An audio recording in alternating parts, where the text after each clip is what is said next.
Captain Morrison cut the transmission and turned to face his senior staff. The bridge of the New Horizon had never felt smaller or more oppressive than it did in that moment. "Options," he said simply. Commander Sarah Walsh, his first officer, spoke first. "Sir, we've run every diagnostic possible. The FTL drive is completely dead. The cascade failure has damaged too many secondary systems for us to even attempt repairs. Life support? 46 hours maximum. And that's if we shut down all non-essential systems and reduce life support to minimal levels." Morrison nodded grimly. "Communications? Any response from Colonial Authority or the Trade Federation?" Lieutenant Rodriguez shook his head. "Nothing, sir. We're too far out. Even if someone received our distress call, they couldn't reach us in time. So our choice is between certain death and whatever Captain Vasquez is offering." Morrison studied the tactical display that still showed the image Vasquez had transmitted, a galaxy at war, where peaceful colonies existed only in tiny pockets of space protected by beings he'd never heard of. "Dr. Kim, medical assessment. Is it possible that what we saw was real? That Dr. Mitchell had actually been enhanced?" Dr. Kim, the New Horizons chief medical officer, looked deeply troubled. "Sir, the bone density readings I detected in her skin were impossible for baseline humans. The muscle fiber composition, the neural processing speeds, either they've developed biotechnology far beyond anything in our databases, or Captain Vasquez and her crew have been subjected to forced evolution. Genetic modification on a scale that would be considered a crime against humanity in civilized space." Commander Walsh leaned forward. "Sir, we have to consider the possibility that Captain Vasquez and her people are no longer entirely human. That they've been compromised by these Kethvar." Morrison stared out the viewport at the alien vessel hanging in space nearby. The Devourer's edge looked like a weapon given form, all spikes and aggressive angles and surfaces that seemed to absorb light rather than reflect it. "Commander Walsh, take a team and conduct a thorough inspection of our colony pods. I want to know exactly how many people we're talking about." "Sir, we already know. 1,200 colonists, including 300 children, yes. But I want to look each of them in the eye and know that whatever decision I make, I'm making it for real people with real lives and real families." Morrison stood up. "Dr. Kim, I want you to review everything we know about human genetic enhancement. Is what we saw even theoretically possible?" "Sir, if I may," Lieutenant Rodriguez interjected. "What if Captain Vasquez is telling the truth? What if there really is a war going on that we don't know about?" Morrison looked at his communications officer. "Explain." "Sir, there have been reports over the past few years. Colonies that went silent. Trade ships that disappeared. The Colonial Authority always had explanations: equipment failures, navigation errors, pirate attacks. But what if the explanations were lies?" Commander Walsh frowned. "You're suggesting a conspiracy, Lieutenant. The Colonial Authority, the Trade Federation, all the major governments hiding evidence of galactic war? I'm suggesting that maybe they're hiding evidence of threats they can't fight," Rodriguez replied. "If Captain Vasquez is right, if there are hostile forces out there that could consume entire star systems, maybe the authorities decided it was better to keep people ignorant than to cause galaxy-wide panic." Morrison walked to the viewport and stared out at the Devourer's edge. As he watched, he could see movement along its hull, beings moving with impossible grace in the vacuum of space, apparently performing maintenance or repairs without any need for environmental suits. "Dr. Kim, theoretical question. If you had to enhance a human being to survive in hostile environments, what would you change? Bone density, muscle fiber composition, neural processing speed, pain tolerance, radiation resistance." Dr. Kim paused. "Sir, everything I observed in Captain Vasquez's crew would be exactly what I'd enhance if I were trying to create super soldiers capable of fighting in environments that would kill ordinary humans. Super soldiers. Or colonists capable of surviving on worlds much harsher than Earth." Morrison made his decision. "Open a channel to the Devourer's edge." Captain Vasquez appeared on the screen immediately, as if she'd been waiting. Behind her, Morrison could see the interior of her ship, organic curves and bioluminescent surfaces that looked more grown than built.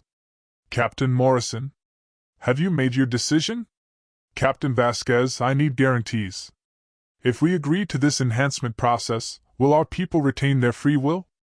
Their memories? Their essential humanity? Vasquez's smile was sharp.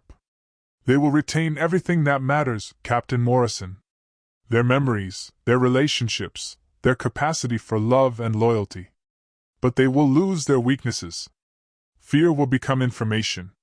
Pain will become instruction. And they will gain the strength to protect what they value. And if they refuse the enhancement? Then they die as they are. Captain Morrison, we are not forcing evolution on your people. We are offering it. Each individual will make their own choice. But they must make it quickly. Morrison looked around his bridge at the officers who had served with him for 3 years. Good people. Decent people. People who deserve better than to die alone in the void. What guarantees do I have that this isn't some elaborate trap? That you won't simply enslave my people or worse? You have the same guarantee I had, Captain Morrison. None. You have only the choice between certain death and possible transcendence. Morrison closed his eyes. When he opened them, his decision was made. We accept your offer, Captain Vasquez. All of us.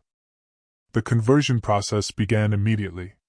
Elena watched from the observation deck as the first group of colonists from the New Horizon was led into the adaptation chambers. 1,200 souls who had gone to sleep believing they would wake up as farmers and artisans on a peaceful world, now about to be transformed into something the galaxy desperately needed, warriors. War Chief Crothan stood beside her, his massive form radiating satisfaction. Your first recruitment mission is proceeding well, Captain Vasquez. The humans adapt quickly when properly motivated. Elena nodded, though something deep inside her, some remnant of her former self, still recoiled at what they were doing. The children will adapt fastest. They always do. Young minds are more flexible, less attached to concepts of what they should be rather than what they must become. On the screens before them, Elena could see the enhancement process beginning. The colonists had been separated into groups based on age and physical condition. The children, predictably, were in the first group to undergo full transformation. War Chief, Elena said carefully, may I ask you something? Speak. How many species have you recruited this way? Crothan's attention shifted to her, and she could feel the weight of his alien intelligence pressing against her mind. Counting humanity? 47. Elena felt her enhanced heart skip a beat. 47? In how long? The current war has been ongoing for approximately 12,000 of your years. Some species adapted quickly. Others required more extensive intervention. And the ones that didn't adapt? Crothan's silence was answer enough. On the screens, the first group of children was emerging from the adaptation chambers. Elena watched little Timothy Morrison, Captain Morrison's 8-year-old son, as he tested his newly enhanced body. The boy moved with fluid grace that spoke of muscles reinforced with HFY biotechnology, and his eyes held an awareness that had never been there before. Mama, the boy said to his mother, who was waiting anxiously outside the chamber.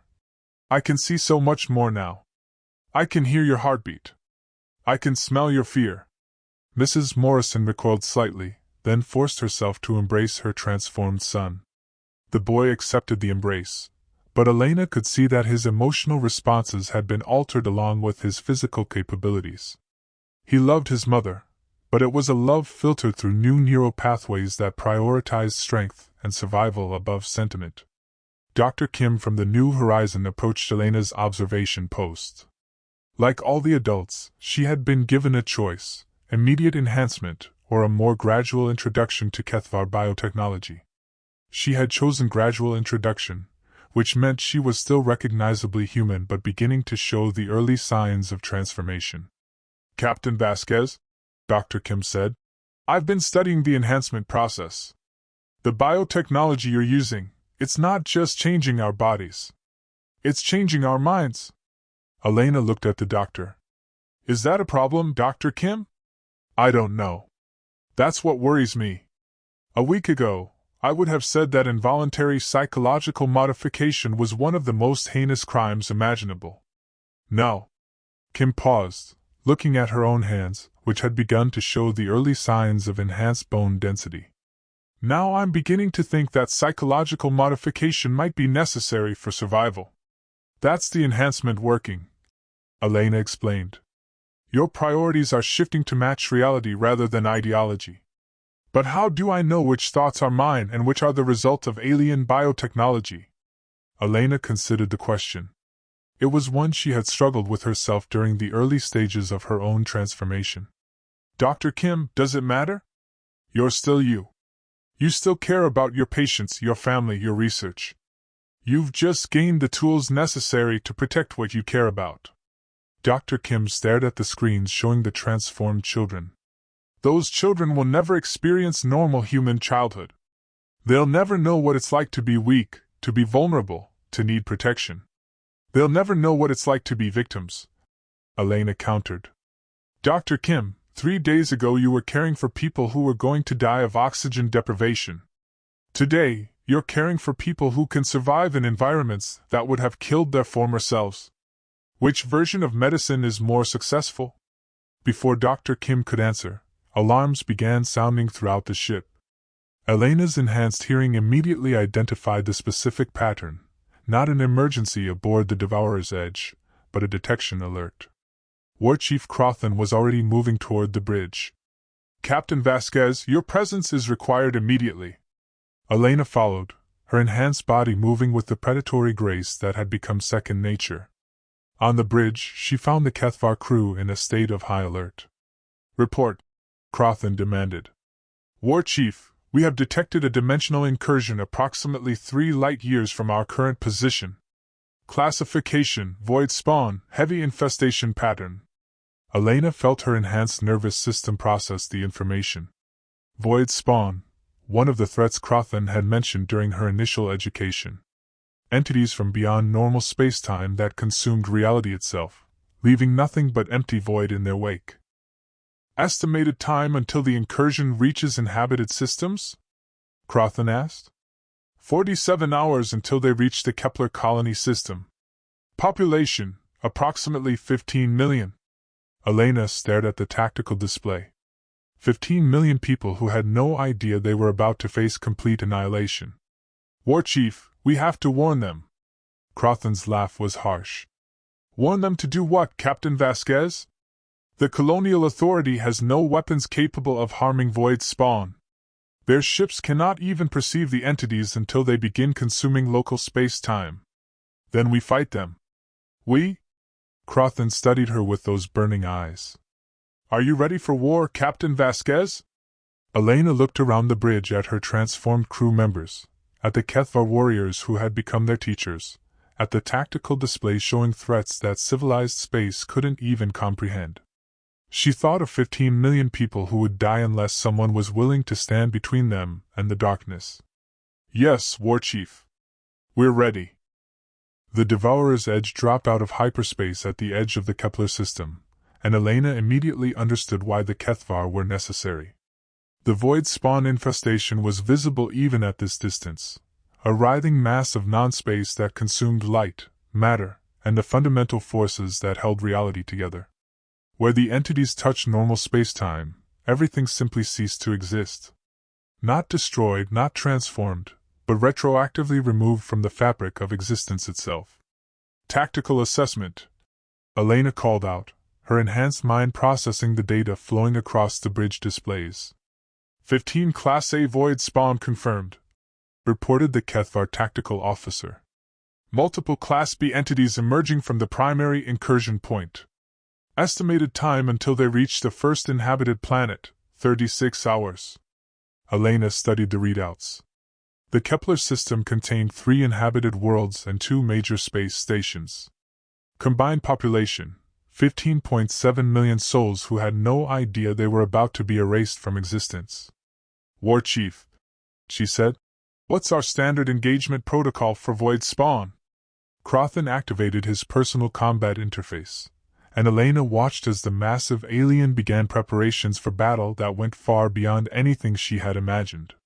His body began to change, additional limbs emerging from hidden biological systems, weapons integrating directly with his nervous system. Standard protocol is simple, Captain Vasquez. We destroy them completely, or they destroy us completely. There is no middle ground when fighting entities that can unmake reality. Elena felt her own enhanced biology responding to the combat situation. Systems she hadn't known existed came online, flooding her nervous system with battle readiness chemicals that sharpened her perceptions and accelerated her reaction time. What about the civilians in the system? If we succeed, they live and never know how close they came to absolute extinction. If we fail, they never existed in the first place. Elena looked at her transformed crew. Dr. Mitchell had taken position at the science station, her enhanced mind processing sensor data at superhuman speeds. Lieutenant Chen was at tactical, his hands moving over controls with the fluid precision of someone whose nervous system had been rewired for warfare. Even the children from both ships had roles to play, their smaller size and enhanced agility making them perfect for accessing the ship's more confined combat systems. All stations report ready for combat, Chen announced. Weapon systems armed and ready, added Timothy Morrison, the 8-year-old boy whose voice now carried the cold professionalism of a trained warrior. Elena felt a moment of vertigo. 3 weeks ago, Timothy had been planning to help his parents start a farm on New Eden. Now he was operating weapon systems that could crack planets. The transformation wasn't just physical, it was a complete reconstruction of human nature itself. Captain Vasquez, Crothan said, this will be your first real battle. Are you prepared? Elena looked at the approaching mass of void spawn, at the 15 million people who depended on them, at her crew of transformed humans who had become something unprecedented in galactic history. She thought of the choice that had brought them here, evolve or perish, and realized that the choice wasn't just for individuals. It was for their entire species. We're ready, War Chief. Take us in. The Devourer's edge accelerated toward the incursion point, its organic hull rippling with anticipation. As they closed distance with the void spawn, Elena could see the entities more clearly, impossible geometries that hurt to look at, surfaces that reflected not light but the absence of existence itself. First wave incoming, Chen reported. 6 Class B entities, approach Vector 77 Mark IV. Engaging, Elena said, and activated the ship's primary weapons. What followed was unlike any battle in human history. The void spawn moved through space-time in ways that violated physics, appearing and disappearing without regard for distance or obstacles. The Devourer's edge responded with weapons that Elena's former self could never have understood, devices that fired concentrated reality at targets that existed outside normal existence. Elena found herself fighting not just with the ship's weapons but with her own enhanced capabilities. When a Class A void spawn phased through the ship's hull, she and her crew engaged it in close combat, using biotechnological weapons that could harm entities made of anti-existence. The battle lasted 14 hours. When it ended, the incursion point had been sealed, the void spawn destroyed, and the Kepler system saved. Elena stood on the bridge, her enhanced body barely showing signs of fatigue despite the incredible strain of the fight. Casualties? She asked. 3 Kethvar wounded, all injuries non-critical, Dr. Mitchell reported. 2 of the enhanced humans suffered minor reality displacement, but they're recovering. No fatalities. Elena looked at the tactical display showing the peaceful Kepler system, its inhabitants going about their daily lives completely unaware that they had almost been erased from existence. War Chief, how often does this happen? Void spawn incursions? Approximately once every 72 hours, somewhere in the galaxy. Today was a small one. Elena felt the full weight of what Crothan was telling her. This happens constantly. All across civilized space. Yes. And there are threats far worse than void spawn. The Devourer swarms that can consume star systems in minutes. The machine intelligences that view all organic life as an error to be corrected. The entropy cults that seek to accelerate the heat death of the universe. Elena stared at the peaceful system they had just saved. The people down there have no idea. Would it help them to know? They cannot fight these threats as they are. They can only be protected by those willing to become strong enough to stand guard. Elena thought of her former self, Captain Elena Vasquez of the Colonial Transport Serenity, a woman who had believed the galaxy was a place where conflicts could be resolved through negotiation and compromise. That woman had been naive, but she had also been innocent in a way that Elena could no longer claim. War Chief, how many more ships like ours are there? Currently? 43 vessels crewed by enhanced species. Not enough to protect all of civilized space, but enough to prevent complete extinction. 43 ships guarding an entire galaxy. Yes. Which is why recruitment is necessary. Why your species must choose to evolve. Elena looked around the bridge at her transformed crew, at the children who had never known normal human childhood, at the adults who had given up their essential humanity to become guardians of a galaxy that would never thank them. How long until the next threat? She asked. Unknown. But there is always a next threat, Captain Vasquez. The question is, will humanity be ready for it? 6 months after the battle at Kepler System, Elena stood in the command center of humanity's first Deathworlder recruitment facility. Built in the asteroid belt of an uninhabited system, the station served as a processing center for human colonists who had chosen enhancement over extinction. The process had been refined since those early days aboard the Devourer's Edge.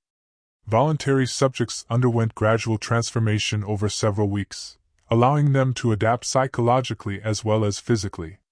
Children still adapted fastest, but even they were given time to understand what they were becoming. Elena watched through reinforced viewports as the latest group of volunteers emerged from the enhancement chambers. These were refugees from the Centauri colony, which had been attacked by a devourer swarm 3 weeks earlier. They had seen their world consumed, their families scattered, their civilization reduced to ash and memory. Now they were becoming something that could fight back. Captain, came a voice behind her. Elena turned to see Dr. Sarah Mitchell, whose transformation had progressed far beyond her early enhancement. The doctor now served as the facility's chief of enhancement protocols, overseeing the process that turned ordinary humans into something that could stand alongside the Kethvar. Dr. Mitchell, how are our newest recruits adapting? Better than expected. Having witnessed the Devourer swarm attack firsthand, they understand the necessity in ways that previous volunteers did not. They're motivated by more than survival, they're motivated by vengeance. Elena nodded. Vengeance was a powerful motivator, but it was also dangerous. The enhanced humans needed to be warriors, not monsters. Any word from the New Horizon crew? Captain Morrison and his people have established the second recruitment facility in the Vega system. They've processed over 3,000 volunteers in the past month. Elena smiled. Morrison had adapted to his role as recruiter with enthusiasm that bordered on fervor. His son Timothy now served as a tactical instructor, teaching other enhanced children how to operate weapons systems that could crack moons. What about resistance from the Colonial Authority? Dr. Mitchell's expression grew grim. They've issued formal protests through diplomatic channels. They're calling our recruitment program crimes against humanity and demanding that we cease operations immediately. Elena laughed, though there was no humor in it. Crimes against humanity. Do they have any idea what crimes are being committed against humanity every day by forces they can't even perceive? They know, Captain. Some of them know. But they've chosen to maintain the illusion of safety rather than acknowledge the reality of the threats we face. Elena walked to another viewport, this one showing the deep space monitoring station that tracked incoming threats.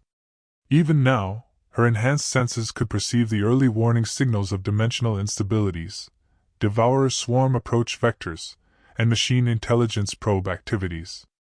How many ships do we have now? 17, crewed entirely by enhanced humans. Another 8 in construction, using hybrid human Kethvar biotechnology. Elena did the math. 25 ships crewed by transformed humans, protecting a galaxy that contained billions of people who would never know their guardians existed. It wasn't enough, but it was a beginning. A communication alert drew her attention to the command center's main display. War Chief Crothan's image appeared, transmitted from his flagship in the Galactic core. "Captain Vasquez?" the massive alien said. "I have news. The Galactic Council has voted to formally classify humanity as a Deathworlder species." Elena felt a complex mix of emotions.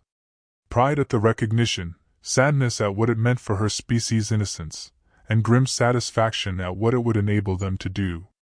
"What does that mean practically, War Chief?" "It means that humanity now has access to Deathworlder technology, Deathworlder resources, and Deathworlder responsibilities. You are no longer recruits, Captain Vasquez. You are shepherds." Elena looked around the command center at her transformed crew, at the readouts showing human colonies throughout the galaxy, at the threat assessment displays that painted a picture of a universe in constant, invisible war. "War Chief, I have a question.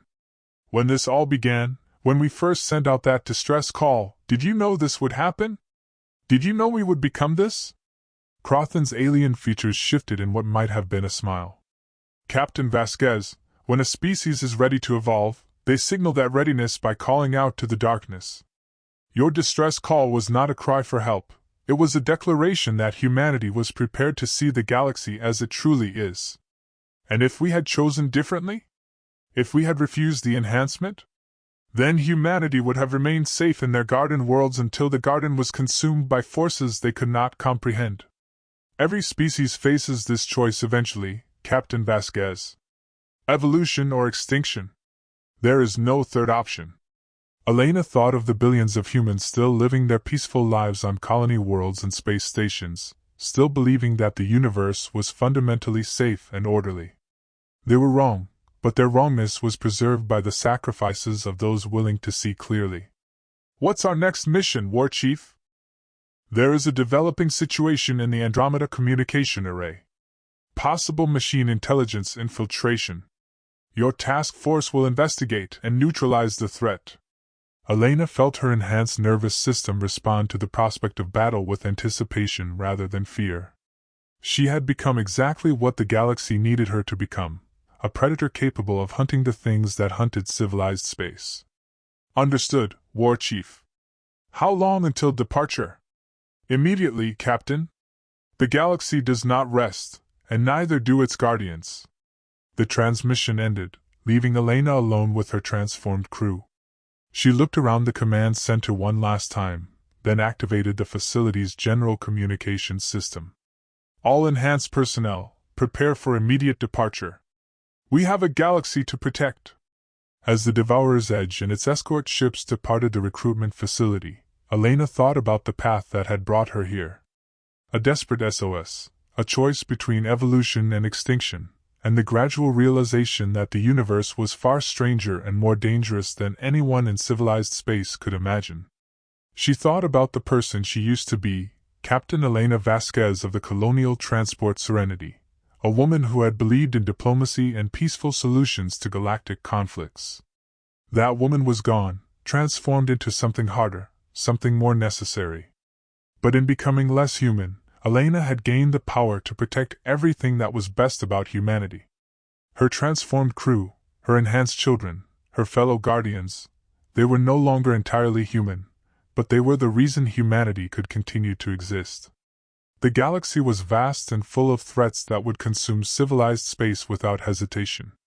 But it was also protected by those willing to stand guard against the darkness, to become the shepherds who kept the wolves at bay.